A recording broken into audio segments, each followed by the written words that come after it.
there are basically two polar ideas exist in the region about what's the reason for this continuing violence inside Iraq. On the one end, you have those who subscribe to the idea of the exogeneity of the violence to the Iraqi political system, in the sense that the violence is exogenous, it's inspired, supported, financed by foreign powers, principally two neighboring countries. And to be specific, they accuse Iran and Syria behind this continuing violence and insurgency in Iraq. This is those who subscribe to this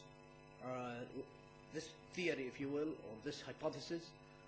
Of course, their response or their solution is to engage the Iranians and the Syrians over the fate or the stability of Iraq, or if not engage them, at least use some force to prevent them from interfering in the internal affairs of Iraq.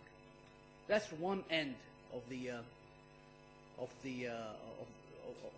advocates of Iraqi or followers of the Iraqi scene. On the other hand, you have those who think that the violence is an internally generated process, or what we call the endogenous factor to Iraqi political process. And those who subscribe to this look at how the Iraqi distribution of power within the government has excluded elements of society and instigating such a violent reaction. And they look at how resources, especially natural resources, are distributed, and see that there is a cause for the disenfranchised elements to take up arms and to fight for their rights. And of course, one of the high-profile banners under which some of these resistance, or if you want, the insurgents are fighting, is against the concept of federalism, that they see that the federal system tantamount to the disintegration of Iraq and dismemberment of Iraq. So you have these two extreme ideas and visions of why this violence continues in Iraq, and I think that somewhere in the middle, an element of external elements, external instigations, and internal disenfranchisement have an element of a truth in what is happening in Iraq. I think the Maliki government tried to address these two polar ideas simultaneously. Prime Minister Maliki had proposed a reconciliation plan in which he would bring in all political factions into a national unity government and broaden the base of his government. We wish him the very best of luck, and it's a mounting challenge for the Maliki government. Also, I think that the call by Prime Minister Blair and others to engage the Syrians and the Lebanese, and now some of the what has been leaked from the Baker Hamilton paper about the need to enter into a discussion with the Syrians and Iranians also reflect the sense that there is an external powers responsible for some of the insurgency in Iraq. And we fully agree that there need to be a discussion between the Americans and Brits with the Iranians and the Syrians, especially the Syrians, over the issue of stability of Iraq. And thirdly, I think that the role that we play as neighboring countries to Iraq, and the meetings that we are conducting on a regular basis, also put on our shoulders the responsibility for the stability of Iraq. And this is something that I might refer to back for the question and answer session. This actually is the macro picture that Professor Fendi told me to present to the audience. But I want to respond and to address the title of today's remarks about the Kuwaiti foreign policy in a changing environment.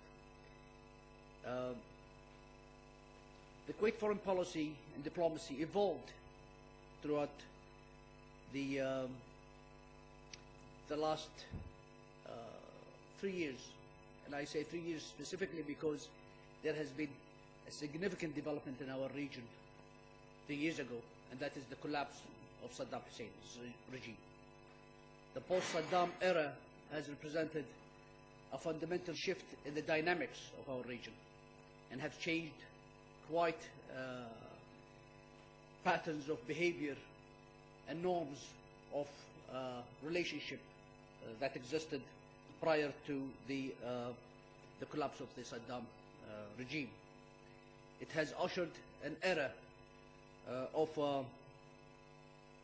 of confidence, optimism, and great initiatives, which was the characteristics of, I would dare to say, the Kuwait diplomacy for the past 3 years. Prior to that, Kuwait political foreign policy and diplomacy was characterized by quite an extreme degree of risk aversion and a wide degree of suspicions because of the evil intentions of Saddam Hussein over our country. Also, I think that since the collapse of Saddam regime, we moved from an era of what we call preventive diplomacy to the more promising horizon of economic diplomacy, and this is where I'm going to concentrate my remarks on. And what I mean by economic diplomacy is reorienting foreign policy and diplomacy to support three fundamental objectives. That's in Kuwait's long-term strategic plan, and these objectives can be summarized as follows. Those of you, I'm sure that you are familiar with the conventional diplomacy of power, of balance of power and geopolitics.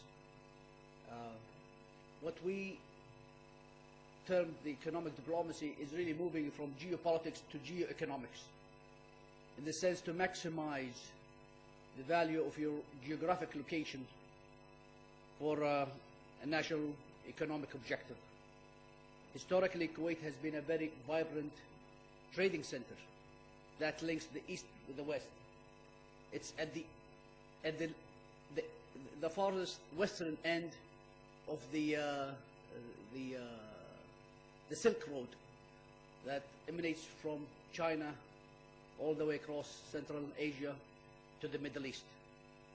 We trying to revive, in a sense, that ancient Silk Road by building a city in northern part of Kuwait. We are actually calling it the Silk City, and we have allocated $90 billion. City with its port, one of the largest, if it's not the largest in the Gulf, on Bobian Island, with its own airport and its own railways connecting it to Iraq and Saudi Arabia, and through that to the rest of the Gulf countries. So this is one fundamental aspect of the economic policy, is a shift from geopolitics to geoeconomics. Second, that we are moving from a closed